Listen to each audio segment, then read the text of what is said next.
Hi, GoodHard Story listeners. Welcome to another episode. We are so glad you're tuned in today for this special conversation with my precious sister-in-law, Mary Austin of Wolf Hall. Welcome, Mary. Well, Catherine, thank you for having me. I'm so honored to be here. As Oh, you know, I was thinking about it and I'm like, I'm here as a sister-in-law, a former employee, and as a lover of all things Hope Heals. So I'm so honored to be here, including this podcast. So what a joy. Thank you. oh, goodness, Mary. It is our joy. Oh, my goodness. I feel like this is just everything. It's just so special and so full circle and just Mhm. really just a gift that you are blessing us with this time. Thank you. This is very just sacred is all I can think that wow, this is just a special holy moment we get to step into. And I'm so grateful for your yes, that you're here and that we are having this important conversation. As Mary just alluded to, listeners, Mary Austin has been a big part of my life for many years. And I met her when she was 10 and I was 18, and that was 25 years ago. And beyond that, Mary Austin is brilliant. She's actually a doctor of nurse practitioning. Is that how you say it? She has her doctorate in nurse practitioning. She is like super high level genius Oh, yeah. and slash like not some weird nerd genius. We're talking like Mary Austin is like the pinnacle of like Jesus on earth level kindness and compassion, empathy, all the things. And yeah, just a force. Mary Austin is a force, a woman, and I am just honored to have her here. In addition to her fabulous career pre Hope Heals, she came to work for Hope Heals several years ago, which was our deep joy and was a huge part of Hope Heals camp through the years.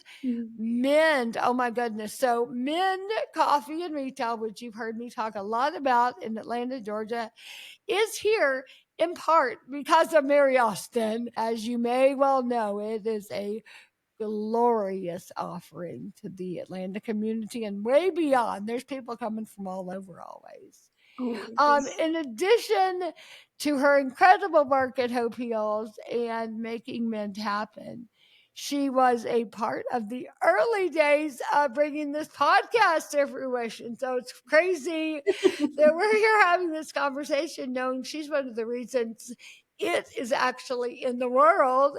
And she chose some of those guests for my very first season, including our highest episode ever, Kay Warren, you genius, that yeah, just blew my mind how amazing she was. And you handpicked her as someone's voice I needed to have on the podcast. You could not have been more right time and time again. And yeah, here we are about to have this conversation. And I kind of have no doubt that you may be the most special guest I have ever had on the podcast. So it's really like meta that you are here for me when you started this and blah, blah, blah. Anyway, I will get on with it. Oh, Mary Austin, I was hoping, if you're comfortable, I want you to share your experience as much or as little detail as you want surrounding all that you have been through. mm. Well, Catherine, first of all, I'm going to need to say, oh my goodness, you are the ultimate hype person. I've known that about you for most of my life since I was 10, like you said. And it just, yeah, I can't believe that I've gotten to be your family and have a boss like you and, you know, all the things.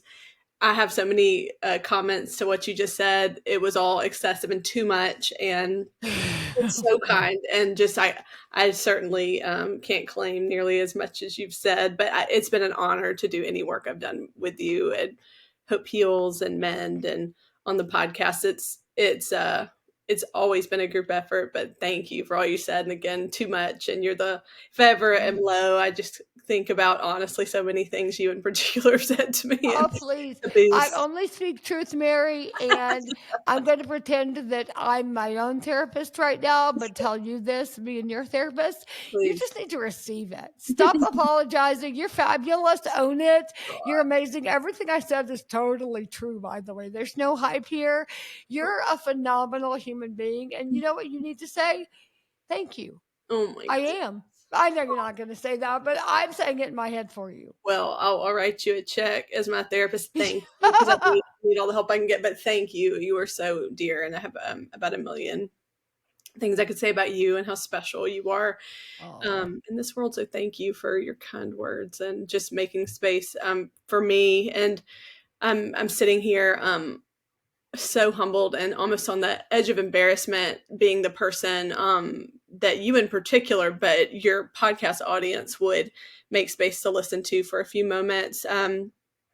You and so many of those folks are sturdy sufferers who could teach me way more than I'm sure I would have for them, and I just or to teach them. But I feel like I should mostly be the listener. But I'm honored that you would make space for me to be able to share. Listeners, as you may know, we are currently in a themed mini series of invisible wheelchairs, which, if you know anything about Catherine Wolf and Hope Heals, you know I really love this topic. I don't think I ever remotely understood the level of invisible wheelchairs we are all living with until I had a physical wheelchair. Somehow that helped me get there or something. I don't know how it works, but very clearly we are all dealing with invisible wheelchairs. I believe all the time, but definitely in acute seasons of suffering and tragedy, maybe that no one can see. We are deeply dealing with invisible wheelchairs. And Mary Austin has got a big invisible wheelchair, and she's going to unpack that for us. Mary Austin, you're carrying a hurt that is not obvious from the outside, but has affected you very deeply for the past 2 years. And I imagine it will continue to form you for the rest of your life. I know my suffering will forever be my tutor in this life.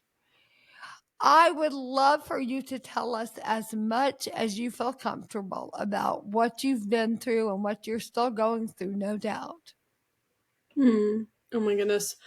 Catherine, the language that you've put around invisible wheelchairs has always just ministered to me. And it's just such a generous way to see the world is, to realize that inside and outside people have stories going on nobody could understand, and you just lead the way in that when nobody would expect you to be the one to have to do it. And it's really beautiful. So thank you for always recognizing the value in people's stories. You do it so beautifully. But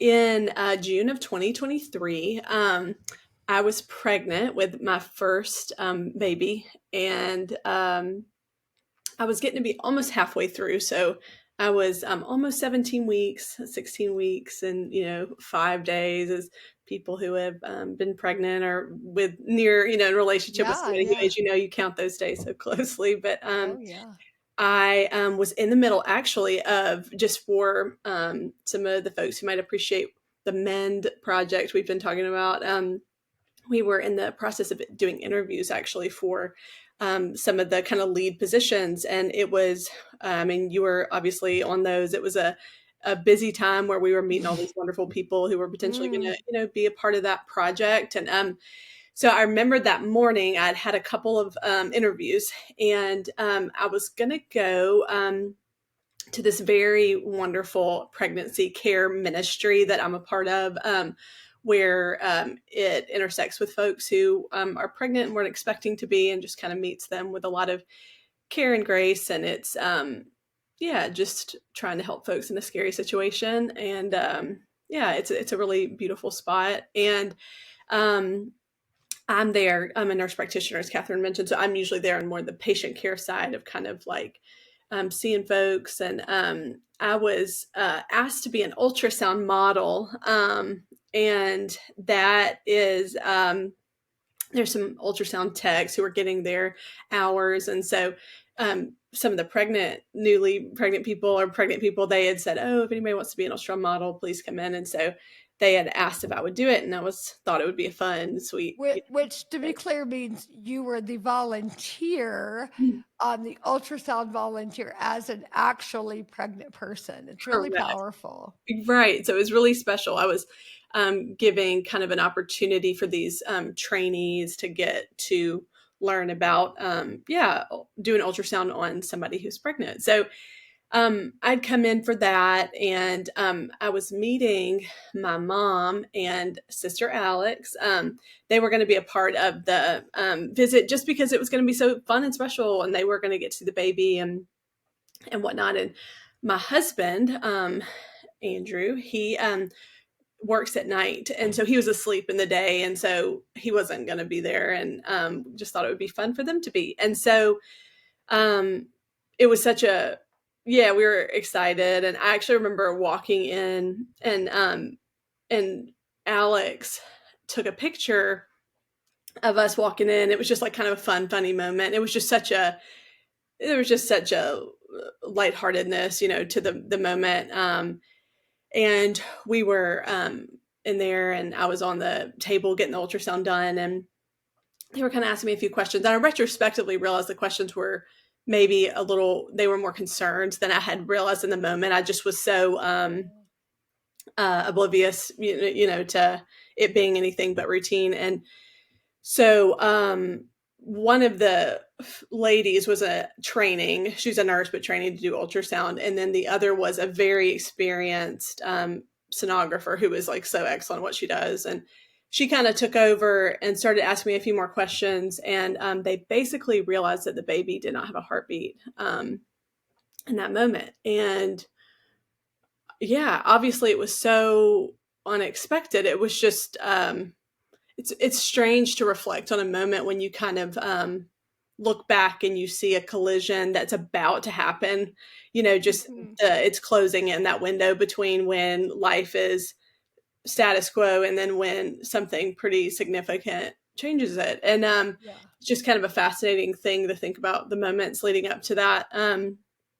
But from there, obviously I was pretty shocked, and still just in that mode of probably not being able to even soak in what they had just mentioned. So they were so kind, and oh my goodness, my mom and sister being there was already, as you know, Catherine, like already evidence of the Lord that I thought about later of he was kind of almost like cushioning the spot where I was going to crash. And I saw that a lot, but that was one of the very first visible moments. It was our more first obvious moments. It's very likely I would have been there by myself, and that would have been okay. And the Lord would have been with me in that too. But the fact that I had my mom and one of my sisters there was such a grace. And so I went on to my doctor. Of course, they sent me to them, and I was admitted that night to the hospital to be induced. When you're at that stage in pregnancy, that would be technically called a late-term miscarriage. But when you're in that stage of pregnancy, it is much less common that a miscarriage happens in the second trimester.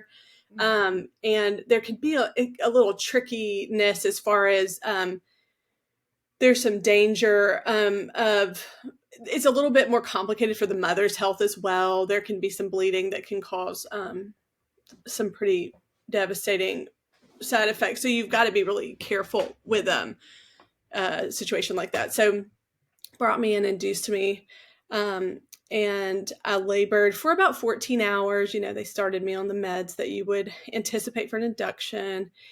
And so the following day, so that was on June 8th of 2023, at 1:30 in the afternoon, our little baby boy, we had not known if he was a boy or a girl, and we found out he was a boy. Obviously, that was very unexpected, the timeline of finding that out, but we found out he was a boy. And yeah, I held his little tiny frame in my hands. He was so, so tiny, and it was breathtaking, honestly, how perfect his little hands and feet were. And yeah, I don't think I'll ever look at my hands the same, honestly, because of how he fit so perfectly in my hands. It was really something. And yeah, it was probably, it was both the happiest and saddest days of my life at the same time, just because I was meeting my baby, but I was also saying goodbye to my baby on, this side of eternity. So it was, it was crushing. And I felt like in the night between when I had been admitted and induced and then had him the following day, that was one of the most like sacred, yeah, just holy and terribly painful. But Catherine, many moments in your story that I've had the honor of being a part of or knowing rather intimately, like have that quality. And I think you would appreciate and know very deeply what I mean. But there was a holiness to this devastating moment. Somehow there is a softness to my recollections of those memories. And I mean, there was so many tears and so much fear, but somehow there's a softness when I look back at those memories. I don't know, it felt holy, but as I was laboring, we had not picked out a name or anything yet. It just because we weren't going to find out if it was a boy or a girl. And I felt like in that in those hours of laboring, God, I really feel like he just dropped into my spirit the name Samuel. I'm a very indecisive person by nature. And so I just felt like it felt very supernatural to me to I just felt like he kind of downloaded his name into my spirit. I just knew it. I told Andrew when, kind of the next morning, I was like, oh, Samuel, that's the name. And he loved it. And we had Lazarus is kind of a name that over the years, that's a very special biblical story to Andrew. And he'd always loved that name. But obviously Lazarus is a little bit of a unique, you don't hear of a bunch of Lazaruses. Yeah, So I yeah. kind of was always like, yeah, maybe. But when all this unfolded, I began to realize that was the perfect, combination of Samuel Lazarus. So I got to hold little Samuel in my arms, in my hands, and he's so precious. And it's just something to see how perfect, his little form was and his little hands and feet. And we he got to meet some of our family who was there, and they got to hold him. And yeah, it was really special. And me and Andrew just got to spend time in his presence, obviously. Yeah, that was again just the mix of a lot of both, a lot of really sad and really special. Like it's just really something to think about. But I don't know, I just reflect so much on those moments of just how supernatural it felt, just God's presence. It was just so obvious to me. And we later learned that that name just meant so much, and it just felt again like given to me. I just felt like God kind of downloaded that in my spirit. And later I found out that Samuel means God has heard. So God has heard us, and Lazarus means God has helped us. And I was so moved by that even in the name of this little baby boy who his earthly life looked a lot different in length than I'd ever hoped, God ministered to me every time I say and think his name. And he reminds me that God hears me and God helps me. So his little name is just like a testimony and ministry every time I say it and think it. So that was kind of the initial story. And obviously those sort of stories are, gosh, I'm embarrassed to say how I would have not appreciated how devastating something like this is until it was in my world. And of course I always would have had so much sympathy for anyone experiencing loss. But yeah, it really knocked me off my feet in a way that I was overwhelmed by the loss. And I think on such a biological level as like a mother, and honestly, whether that child's biological or otherwise, I think we have been created to have an attachment to that little child who's going to be in your care. Yeah, yeah.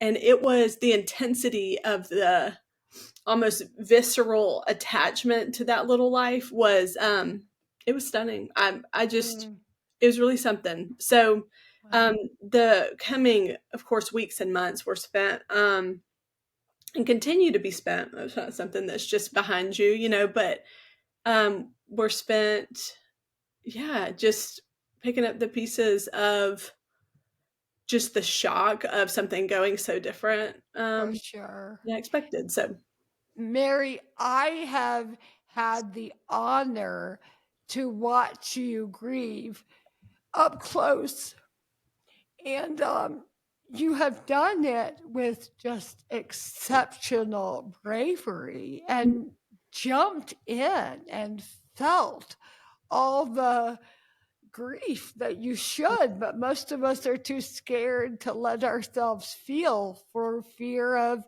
what will happen if we really go there.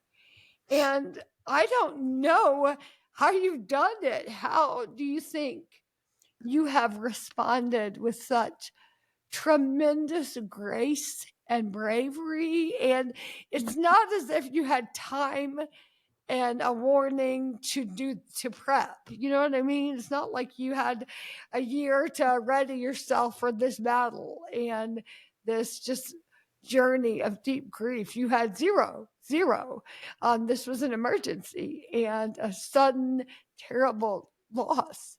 And you somehow managed to emerge truly in a state that seems supernatural to me, and I'd love for you to unpack how did you do that? Catherine, it feels silly for me to almost be like reflecting on the grace or whatever I would have had in my grief as I consider yours. Again, I had a very up close, view of what yours looked like, and I just have marveled at you, for what feels like a lot of years now.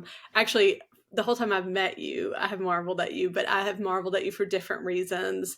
As I watched you just suffer and have watched you suffer, I just, yeah, I don't know, but it feels silly for me to be the one saying like you need to be taking over this question and probably most of these, but I'm honored you would ask. It's very precious, but Completely untrue, Mary no, Austin. no. You have taught me so much about suffering and grieving and lamenting. But I want to add for our listeners, this is very weird, beautiful, deep to talk about this specifically because Mary Austin was such an integral part of my journey. Mary would come on Jan terms, summers, throughout those early days after my stroke and care for baby James and care for me as a nurse, care for her brother as just a presence in our home and uplifting presence. So Mary has been extremely intimately acquainted with my journey. So this is crazy to now talk about it. Oh my goodness, Catherine. As we mentioned before, the coexistence of just devastation and, joy, and there was no joy obviously in what happened to you, but to get to be with you in any way that helped was my complete honor and joy. Oh, So thank you for saying that, my goodness. But I think, some of these answers feel, could kind of feel trite or like a little bit like, oh, okay, yeah, I could see that, but also is that true? But there's a lot of sincerity, I think, in me knowing that being steeped in scripture like has mattered a lot, and wrestling with it and studying it and not understanding plenty of it and maybe evolving on how I see, plenty of pieces and parts, like that has been a very important part of, um, my life. And mhm. not to say I do that perfectly at all, but I think that was important to have some of those truths, solidified in the like seasons of summer and spring, so that when a winter season comes, you are, um, things don't, the devastation you see on the surface doesn't, is not reflected in the roots, right? Yes, And yes. I really do think the older I get, the more I realize I'm like, oh, the creation around us is an embodiment of our souls, like how God created us. Like we sow seeds and we sow different things, and then they really are reaped. And it's an amazing, the agriculture like themes of the Bible are like so stunning to me, and I love them. But I think just the giftings of relationship and community, people who knew me, who loved me, you being very much at the top of that list. Uh, Absolutely.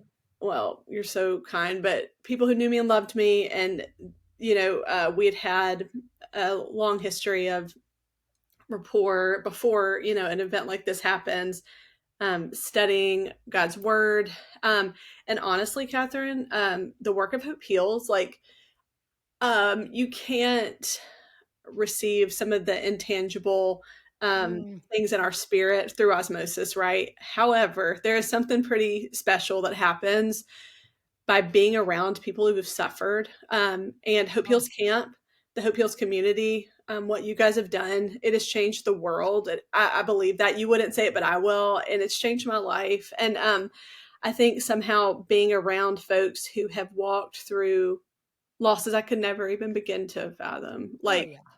has changed my brain. As you've, of course, discussed neuroplasticity in your ministry and work a lot. Like, I have been changed because of stories y'all have told me, you have told Oh, me. yes. And as you've witnessed a camp at through men, like, yeah, oh, it's the and the listeners to this podcast, Mary, by Mm, and large, are those deep wells, those suffering souls that want to learn truth, want to be about how do we get out of bed in the morning when life's blown up, mm, and how do we cope with deep suffering. So yes, yes, yes, I agree, I agree. mm.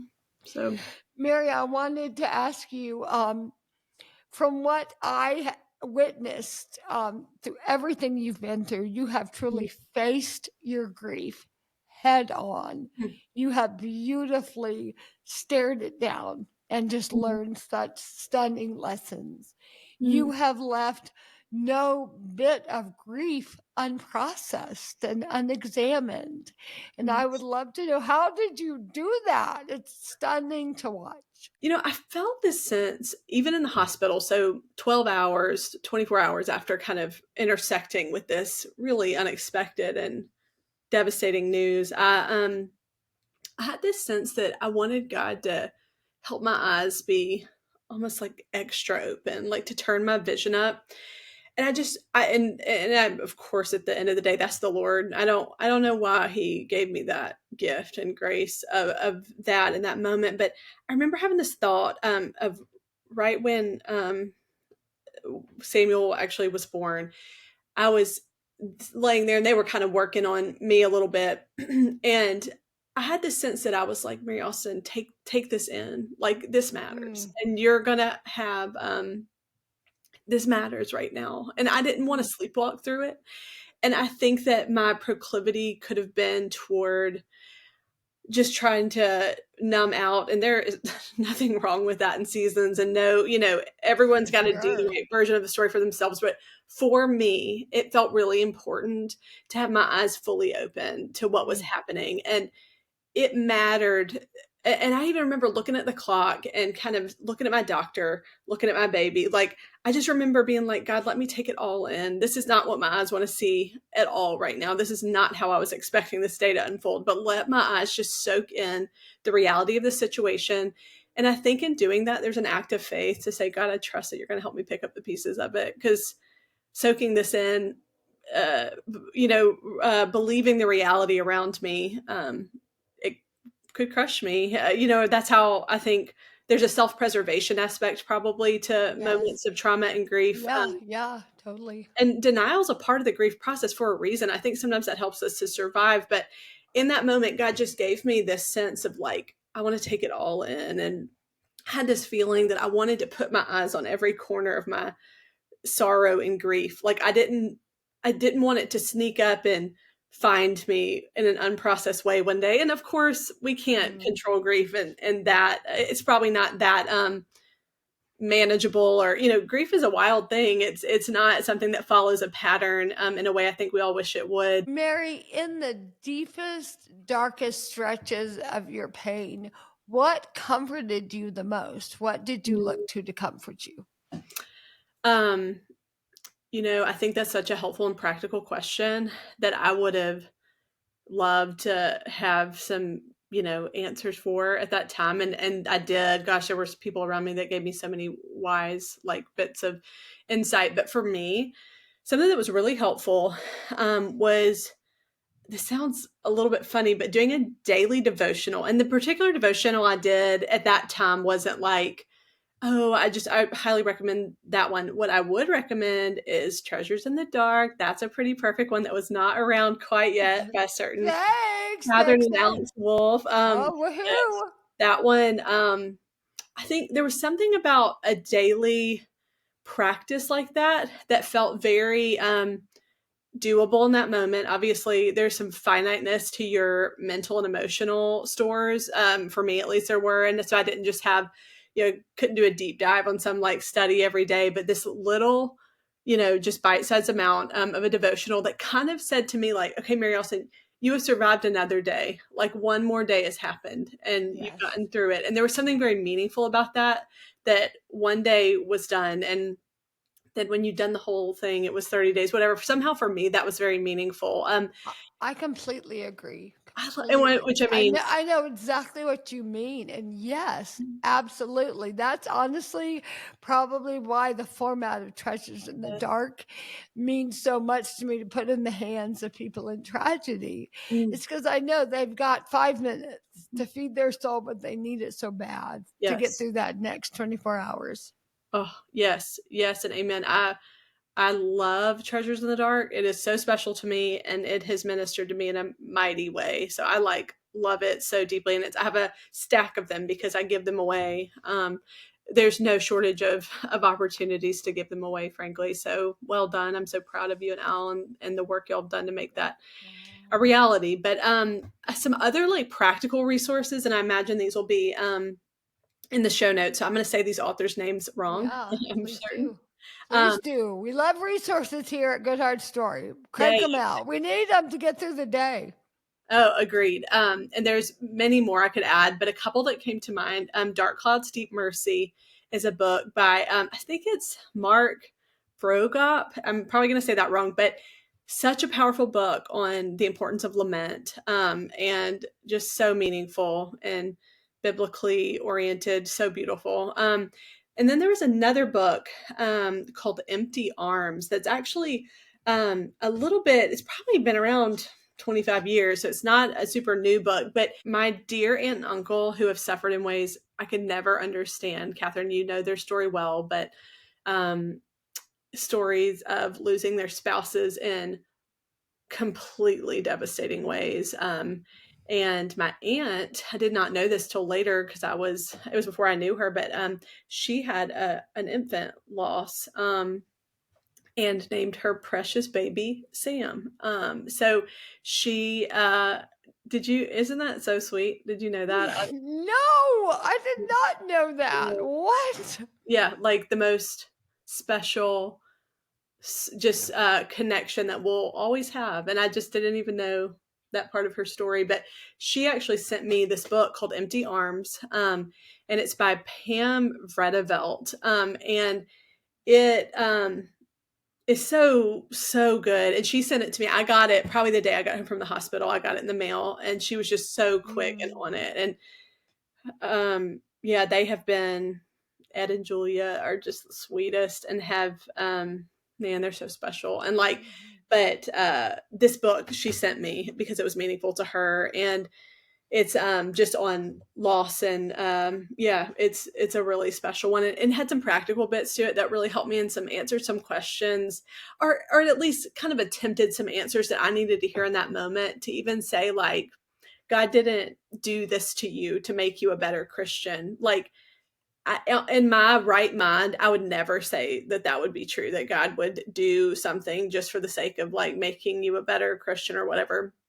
Do I think God uses things and is the best steward of our grief? Yes. But do I think he causes, and I don't know all the answers, of course, I'm never going to know all those answers, but this book had some very sweet, helpful, just in the moment for me, they were kind of practical, helpful to say, like, no, like, I didn't do this to you. This isn't how it's supposed to be, that your baby's not here with you. Like, it was really special. So that book is really sweet. So those are a few books I recommend. Again, All the Hope Heals, Suffer Strong, all those books, obviously. Oh, And yeah. of course. And there's after you listen to this podcast, always, then there's another wonderful podcast series called Risen Motherhood. And somebody sent this to me. And they have actually like a series on grief. So like they're called like their grief episodes, and they do like infertility, loss, infant loss, miscarriage. And it was such a great series that was very meaningful for me to hear. So that's a very good set of episodes if you have a friend who likes podcasts and maybe is walking through a similar story. Also practical. I love walking through the botanical gardens in Birmingham. We have a really beautiful gardens. Being outside is just ministers to me. The Lord uses that. And then journaling, of course. And this is a really practical one, but I think we actually see this like kind of the research for like even psychology for children. You see this, but I think the same is true for adults. And I did this on accident, but have now found it's kind of an important thing to do. Having the right proportions of engagement of your grief and distraction is important. So doing too much of one or the other would not be an ideal kind of ratio, but making sure you have the right amount of engaging the grief and then having distraction. So with the children in grief situations, you see them where they will have questions and engage, and then they take breaks kind of intuitively to play. And I think it's very important for us to have the right proportions of grief and distraction in those seasons, because you have to engage it. But if you engage it 24/7, that may not be the most like sustainable or healthy way, at least for me, to interact with that. So those were some kind of helpful things for me in that season.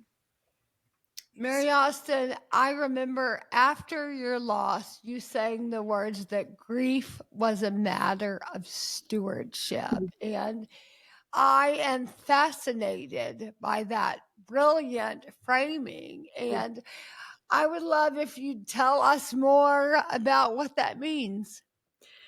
Catherine, that just, it was interesting. I remember one day, probably a few weeks in, that like thought popped into my head that I was like, oh wait, this is a stewardship issue. And it's probably multifaceted and frankly not fully baked still in my head the way I see it.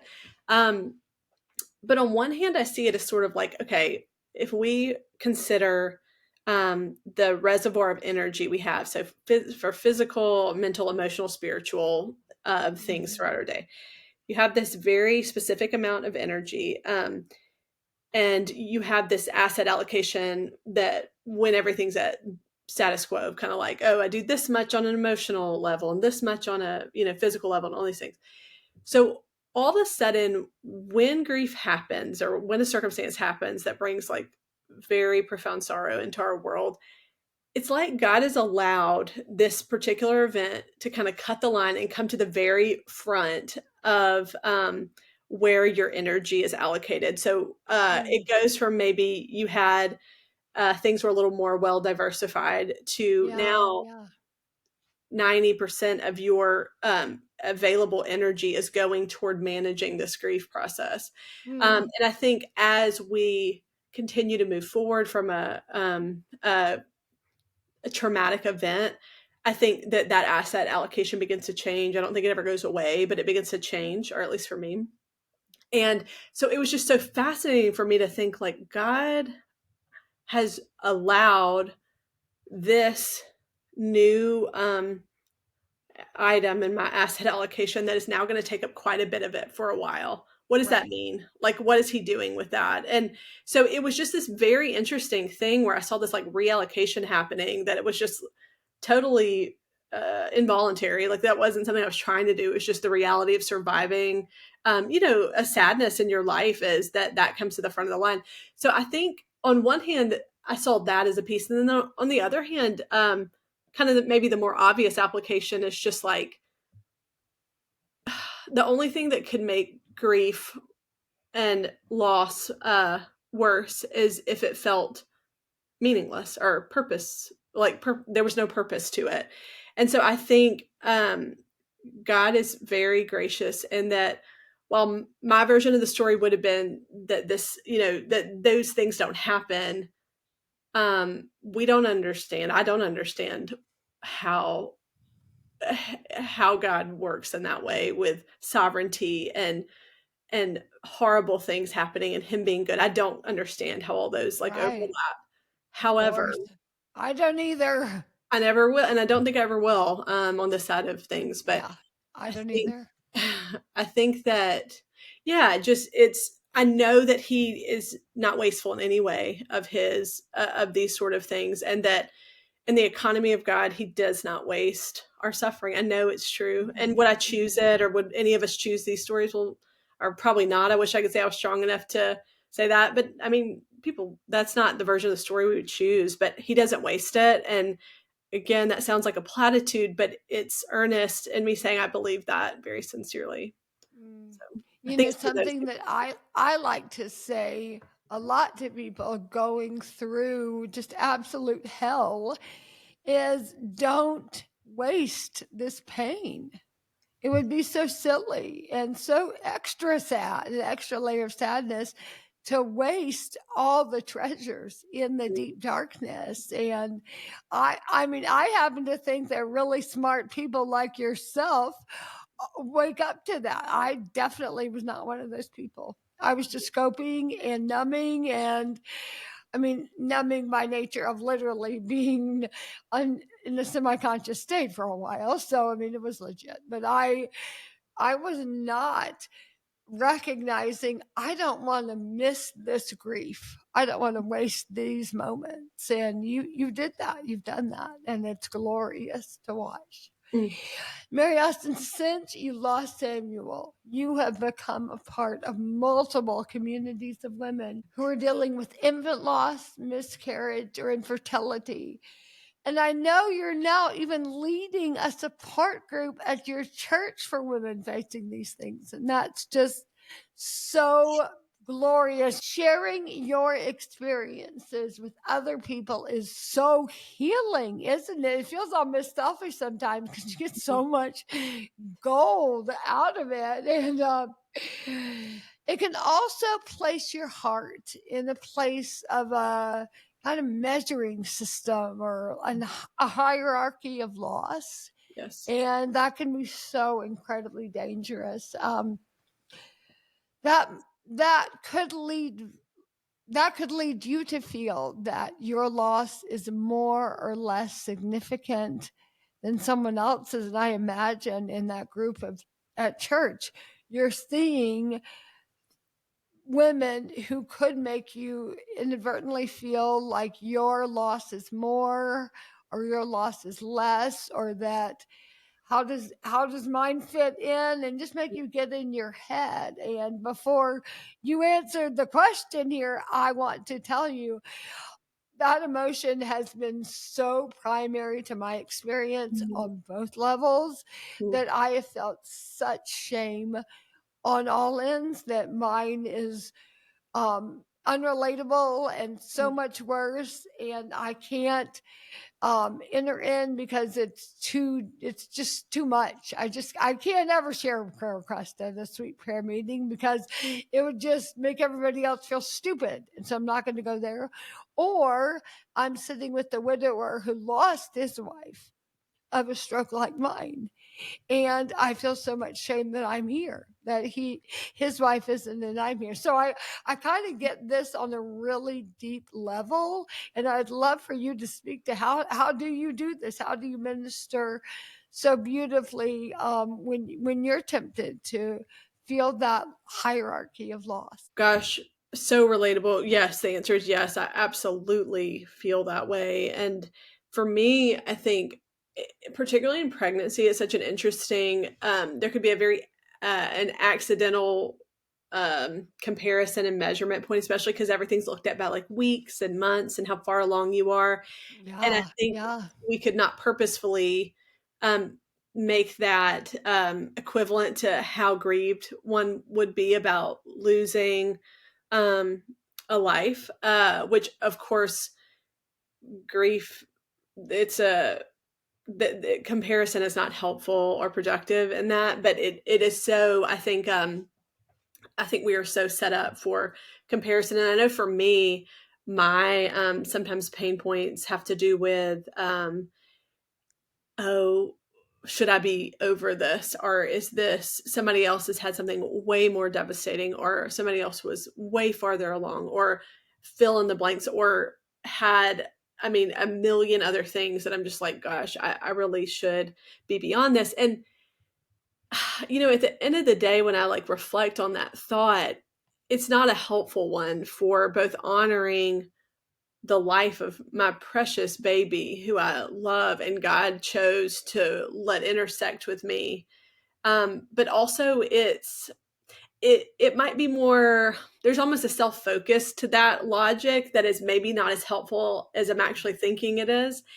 And Mm, it's mm. been interesting to sometimes have those internal thoughts or that dialogue internally of like, man, I shouldn't be this sad, or I should be past this because there are so many other sad things in the world. And not to say that perspective can't be a helpful, thing in certain moments, but I don't know that it's as helpful when it comes to stewarding, as we've discussed, like your own story.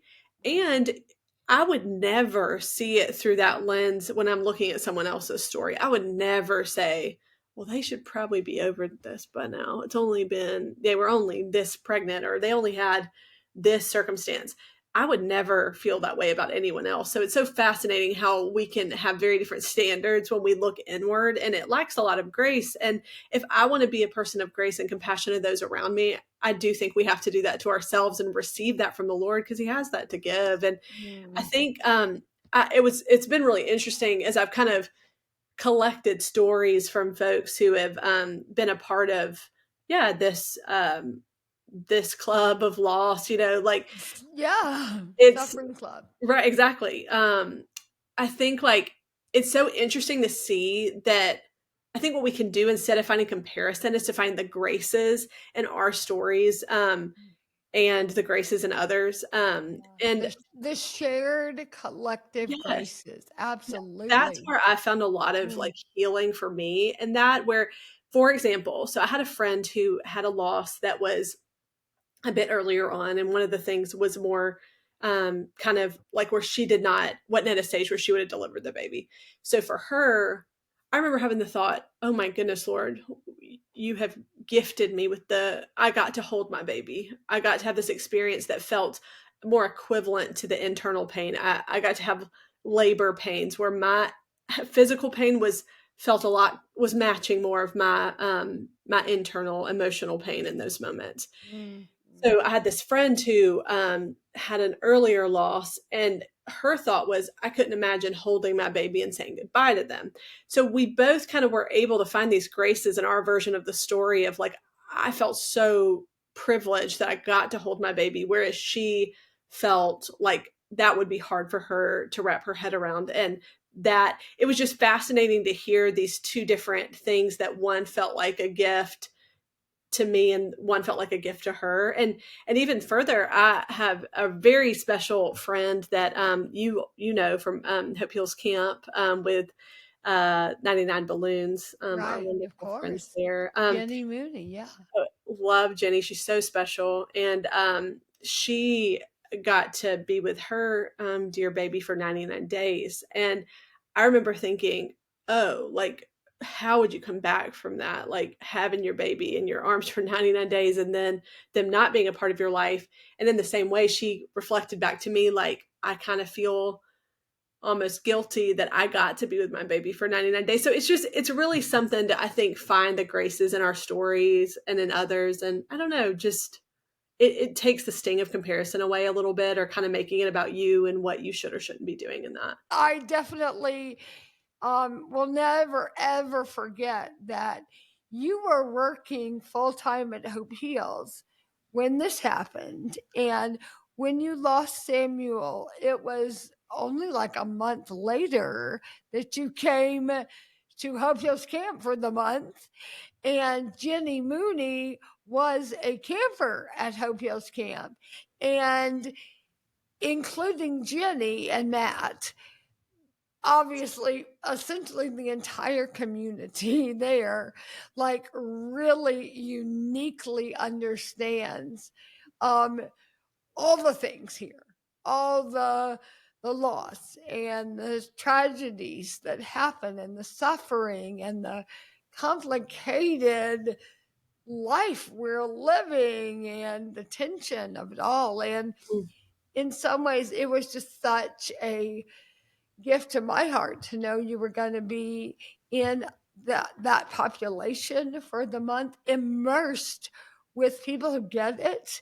And I don't want to put words around it for you, but from where I sat and from where I sit, nothing could feel more right. Nothing when in deep suffering than being among fellow deep suffering souls. The Mm. weariness is so palpable, and so is the hope. And it's just so complex and beautiful. And I just know the Lord literally had you in that moment. Mm. So just holding you there. And this just, I mean, I'll never get over that Mm. it was stunning. I'm like, I remember feeling like, if this is why Hope Hills Camp is in the world, now I feel like I don't know what I felt like. This was enough. If Mm. Mary Austin could be here this month, we're never doing this again. This, we peaked. This was it. This is what this was all about. And that's only one of the amazing things it's all about. But it felt like it was just for you. And Mhm. it's one of the joys of my life that we were there. And I guess the question to ask you, I'm kind of answering it, and I'm sorry, is tell me about spending time at camp after such an immense loss. Mm. You were so kind, Catherine. You wrapped perfect words around it.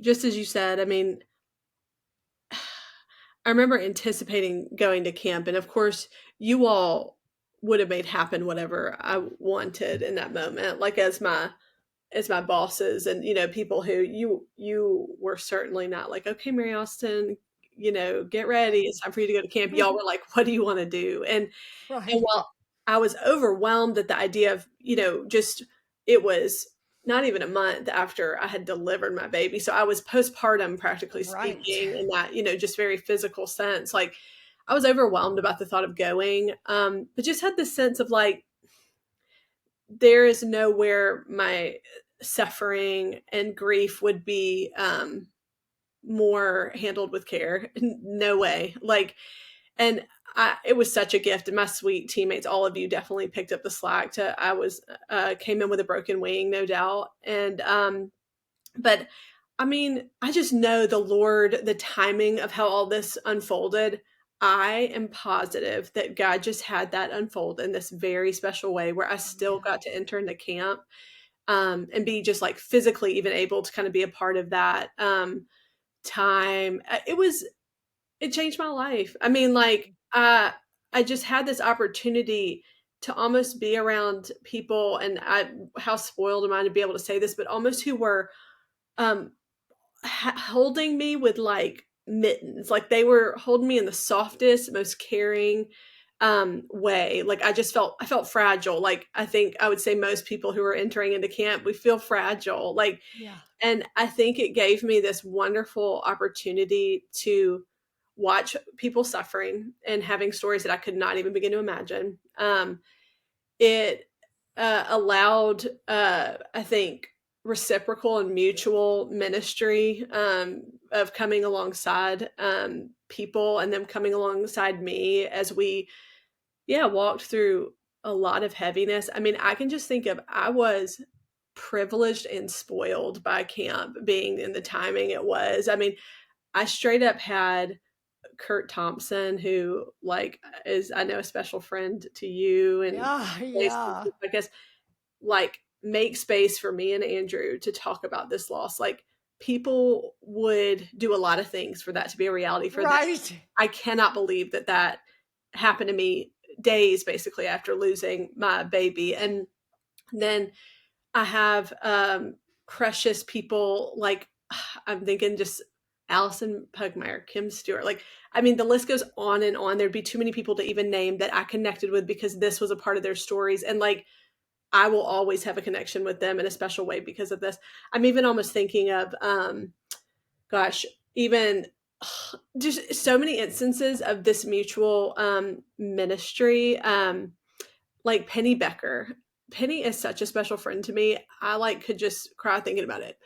Being in Penny's presence was healing for me. And being in the presence of like we had, and I'm saying these people's names without their consent, but I'm just even sitting here thinking about Wayne Moat. Like Andrew got the joy of meeting Wayne at camp, and he had a really hard health story and was suffering mightily, and just Wayne ministered to us in a way that I don't know if he'll ever understand. Like there was just something about the presence of these loving folks that just was like balm to my soul. And like I'm changed because of it. And I can't believe I've gotten to know those people and that they were a part of that season. So thank you for making Hope Heals Camp what it is, Catherine. Gosh. Goodness. Well, your sister Alex is truly the creator that built Hope Hills Camp. So No let's doubt. thank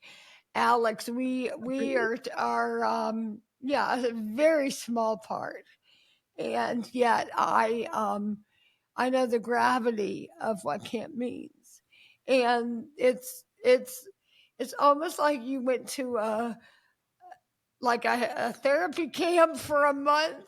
Yes. The most intense grief camp Yes. ever.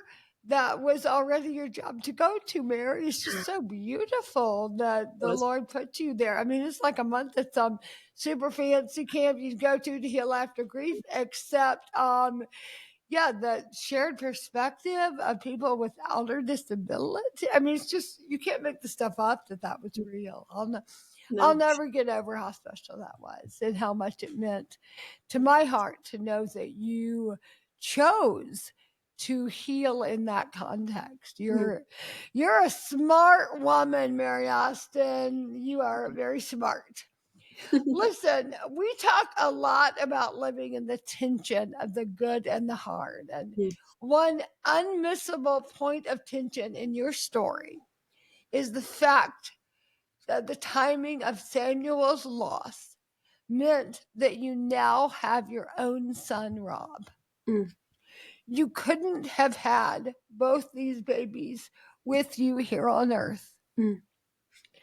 How have you worked through the complexity of that reality? I think on my best day, I see it that I was doubly blessed with two lives that intersected with mine that in the natural world could not have happened, but in an eternal sense exist. And I will know little Samuel one day. So on my best days, I see it that way as a double blessing.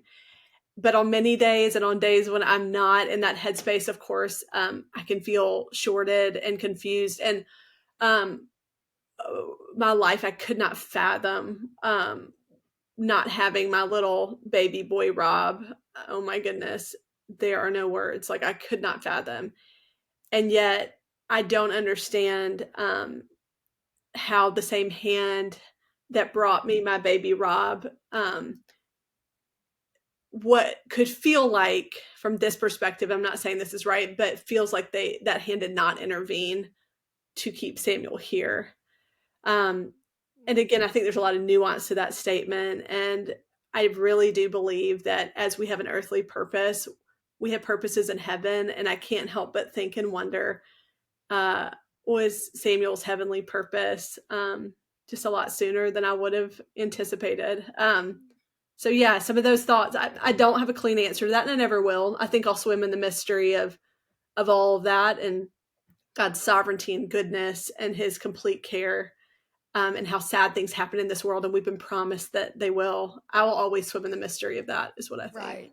I will too, Mary. I will too. Mm. As you know, I have a practice of collecting Ebenezer's of Mm. God's faithfulness in my life. You've witnessed many of those. You know of most of those, actually. And I know that you have done the very same. Mm. How have you remembered Samuel? Mm. Oh my goodness. I love this question, and I could go on too long about this, but I'll try to be succinct. But y'all have modeled having Ebenezer's in your world so beautifully, and I think that's very kind of like built into my like intersection with grief, just because of y'all, because of you and Jace, and how y'all have done that so beautifully, and that's so biblical and powerful. But a few things for me. I remember when we first lost Samuel, my dad sat down with us and he kind of mapped out some ways of how do we remember him. And practically for us, we had cremated him and we had his ashes, and it was kind of like, okay, so some of it stemmed from a practical question of how do we want to interact with that. And then it was able to kind of help me and Andrew to begin to reflect on other ways we want to continue to do that. And two kind of significant things. One, there's a tree that we had in honor of, kind of like in memory of, and a plaque put up at the Botanical Gardens in Birmingham. Yeah. It is so special to me. I've seen it. It's amazing. You've seen it? I love it. And I remember picking it out and being like, this is the one. And it has green space in front of it and water and a gazebo feature near it. And I'm just like, there are going to be holy moments spent here. And my little baby's name is written out on a plaque there. And as a mother of a baby who's not here, seeing their name or hearing it, it just brings joy to my heart. So seeing his little name means so much. So that's in the Botanical Gardens. Love that. At First Baptist Church in Montgomery, where my dad, your father-in-law, is pastor for many years, and where Andrew and I got married, and a lot of special things have happened over the years. We put a little kind of a garden statue of a lamb in the courtyard of that church. And they very kindly allowed us to do that. I'm sure so many people, deserve to have remembrances there, but we've gotten to have this little precious lamb. And it just moves my heart to see somehow, like, I know Samuel's just that little lamb that God has gathered up in his arms, as that is for us too. We are that to him as well. And I'm moved by that. So we have the lamb statue. Every time I see it, it means so much. And we had actually a very special gathering, Catherine. Of course, as you know, you were there with my family in December of 23, where we did kind of a dedication of that statue. And it was a sacred and holy moment of just remembrance. So I loved that, and I'll always remember that. And in addition to some of those kind of bigger items, we have I have some jewelry that was given to me by my parents. I have a necklace and a ring that me and Andrew got for me to just remember him. And I have a friend gave me this really beautiful ring with his name on it. And honestly, multiple friends gave me beautiful, and many Hope Hills Camp people, just things with his name on it, or like little reminders. Lucky me, like the Lord has blessed me. I'm overwhelmed, and I've kept all of it because it matters so much to me. But we have a little memory box that's burled wood. Like y'all have some burled wood boxes, I think, in your house. And Alex actually gave it to me. And it, just there's so much symbolism even in that type of wood, honestly. But in that box, we keep, we have his ultrasound pictures, and then we have the little hat and blanket and bassinet he was in, and they're tiny and small, and all those things, they just matter, and having them for the right times to look at him and put your hands on him. But also I've been given dear Christmas ornaments with his name on them, and my mom gave me a really sweet one that had his little footprints that I love. It just makes my heart swell to see them. Like I put them on, just this past Christmas season. I don't know.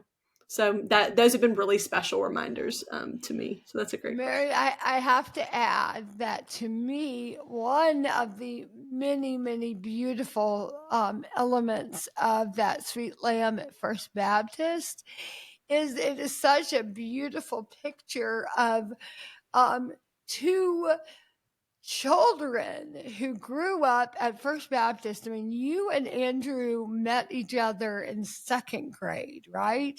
And both grew up at First Baptist. That's sweet. And then you would marry at First Baptist, have a baby that now has this like memorial at First Baptist. I mean, it's just so special. And just beautiful to watch. Honestly, you and Andrew have done this so well. I just know that church, all those wonderful people who raised you up to be the spiritual giants you are cheering at how you have responded and stewarded your hardship, your terrible pain. It's beautiful. I love those sweet First Baptist Montgomery folks, and I know they're just honored to be on this journey with you, and I think they've got to be so proud of you all, of what they helped to produce. Mary Austin, one of our dear camp volunteers, Hannah Stovall, who you know well, spoke some healing words to you while you were at camp those weeks right after your loss of Samuel. Your loss of Samuel. Will you share those words with us? I know there's a listener that needs to hear them right now. Yes. Oh my goodness. Hannah shared this with me, and it stuck with me so deeply. And it's something I've shared with others. And Hannah's dad shared this with her after I don't know her sister, but I think her sister had a story of loss in this way. And Hannah reminded me, okay, so in Job 1, the book of Job, if you're not familiar, it's a story of deep suffering and such a meaningful story to read in times of sorrow, honestly. But Job 1 talks about the character of Job. He's very blessed as far as he has a lot of wealth in this day. Okay, so he says he has 7,000 sheep, 3,000 camels, 500 yoke of oxen, and 500 donkeys, and then he had 10 children. Okay, so you see that in the opening of Job. Job goes on to lose everything. Spends about 40 chapters where you're watching just the suffering unfolding, and then God kind of enters in at the end of the book, and we hear God speak about this. But so much deep theological stuff that's way over my head, and I would never even begin to have wisdom on that so many people would. But Job 42, as the book ends, you see that it says this. It says, "And the Lord blessed the later days of Job more than the beginning." So then we see the numbers are doubled here. Okay, so we go from having 7,000 sheep to having 14,000. So if you're looking back at the first chapter, 6,000 camels, or excuse me, 3,000 camels to 6,000 camels, 500 oxen to 1,000. And so by that logic, your assumption would be like, oh, okay, so he would have 20 children now in this second part of his life, right? Yes. So they go on to say that Job now has 10 more children. Okay, so the math all of a sudden isn't mathing, or whatever, as they say. So like when we think about that, though, what it says is that those original 10 children are not gone. They are elsewhere. And that means he did have 20 children. So he didn't need 20 in the second bit of his life. He needed 10 to double.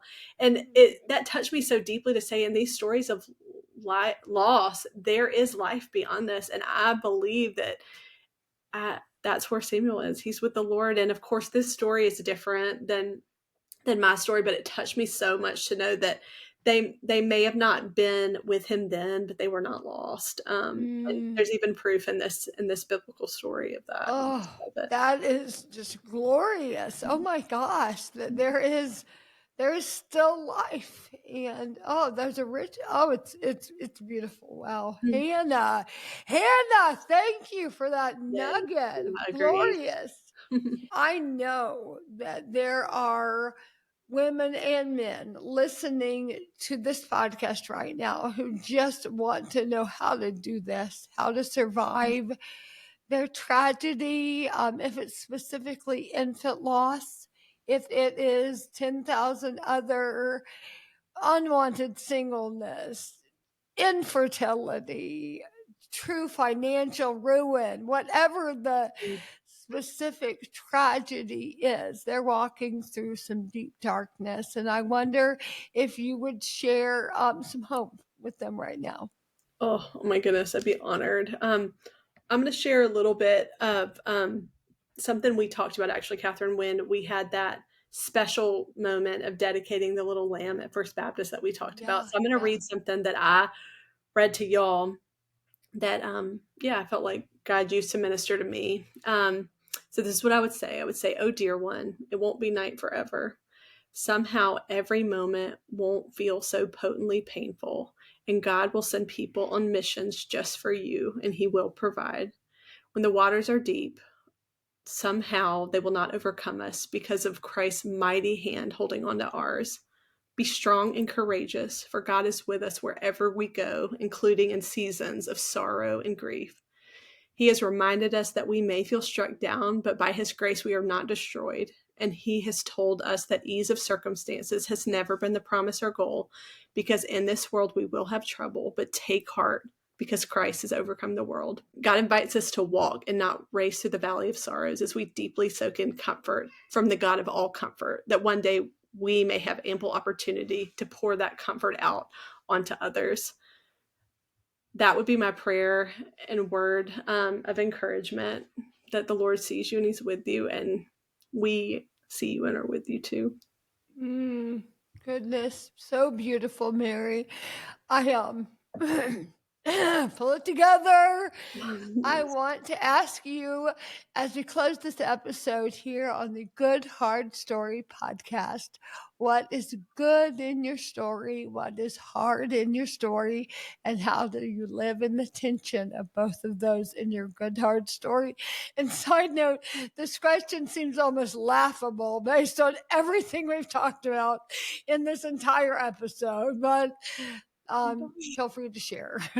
No, this is perfect. Oh my goodness, I love it. And it captures what you do so well, Catherine, is living in the both. I think for me, and no surprise to this, but getting to be a mother to a baby here, I believe I'm a mother to that Samuel who is with the Lord. And my goodness, thank goodness he is. But I love being Rob's mom here. It's been just such a joy, and getting to kind of monotask parenting has been so special. I love it. It has just brought me such joy and hope. It has been such a good thing. What's hard? Gosh, I feel so privileged. But to the point of our conversation, obviously, the grappling with what it means that the same hand that provided also allowed a different version of the story for Samuel. The answer is, of course, God's ways is not our, his ways are not ours. But that answer does not always feel satisfying day in and day out. And I'm talking to myself. I would never come into somebody's story and just be like, oh, obviously God's ways are higher than yours. Right. Of Get over it. course. That's not how I feel. But all I can say is there's mystery. And while I find God more mysterious from this circumstance, I do feel that I know him and trust him more in an interesting way. And I don't understand, and I never will. And I think that'll be a part of our closeness and intimacy, is me continuing to go back to him time and time again, of asking, why did this happen? Why has this been the story? And yet getting to just soak in and celebrate that because of what Christ has done for us, as God knows what it's like to lose a son in a very huge way.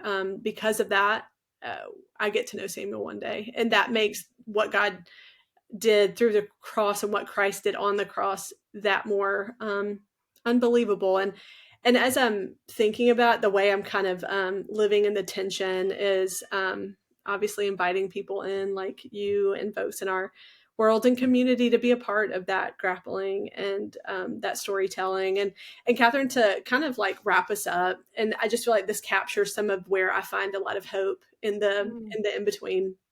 This is a book I talked about earlier called Empty Arms. Yes. And the author, so brilliant and has suffered in very significant ways, had a loss, I think a full-term loss, and then went on to lose her child who actually she had another child who had special needs and was just a joy in her life. And he passed away very unexpectedly in his teen years. So she is no stranger to what it means to suffer. And her words Yeah. go a long way for me. So I want to share them with everybody as we close. But usually a glimpse of eternity finishes with those fantasies. I picture our child being raised by our loving Heavenly Father, free from the suffering of this world and never a victim of our parental shortcomings. I imagine him talking with our family members who have gone on to heaven before us, learning all he can about us. I believe we will know him the minute we set our eyes on him, and he will know us, the ones who conceived his life as a product of our love. And after he welcomes us home with a long, warm embrace, we plan to pick up right where we left off. This time, however, there will be no more tears and there will be no more goodbyes. And never again will we know the pain of empty arms. So we will know Samuel one day, and we will see him one day. And it drives my heart toward gratefulness for what Christ has done for us. As I reflect on that. So thank you for all your thoughtful questions. It's been a real gift to talk to you today. Oh, Mary, I, oh, I don't know what to say. Um, I mean, I guess we've said it all. That you having to have walked through what you walked through has deeply marked my life. And I know you would say the same of mine. So it's weird. And I'm so grateful that you're my sister-in-law. And yet I'm so sorry that you've had to walk this road. Oh, it hurts. You know, when this happened to you, I can remember my Jay coming into the bedroom and telling me, and we both just sat down and cried. And I remember thinking in that moment, oh, this must be what it felt like for other people when I had a stroke. That they just felt like, wait, no, no, no, no, no way, this can't be. It's not right. And I've not had a moment that hit that similarly to what I imagined the feeling was for me. It just opened a different level of empathy, I think, in me. And just the sweetness of the Lord to show me that through someone who's been so intimately acquainted with my journey. And it's very, very special. And I hate it to this day so bad, but I'm also just so honored to watch this unfold. Catherine, oh my goodness, everything you said could be mirrored like fully back times a million. I feel the same way, and it's like me talking to like a hero as I'm sitting here talking to you about the way I feel about you. I mean it, and I hope you'll just receive that. Like, yeah, I'm so sorry for just the many facets of your story that have been so hard and unfair and shouldn't be that way. And you have changed the world. Talk about stewardship of suffering. You and Jace, I mean, it's changed the world. I believe that. And like I'll say it because I know you wouldn't. It has. I'm positive, and a lot of people would be in agreement with me. So thank you. Whatever. I just, you know what? I'm going to be my own therapist and just say thank you. That's really cool. Thank you so much, and not argue.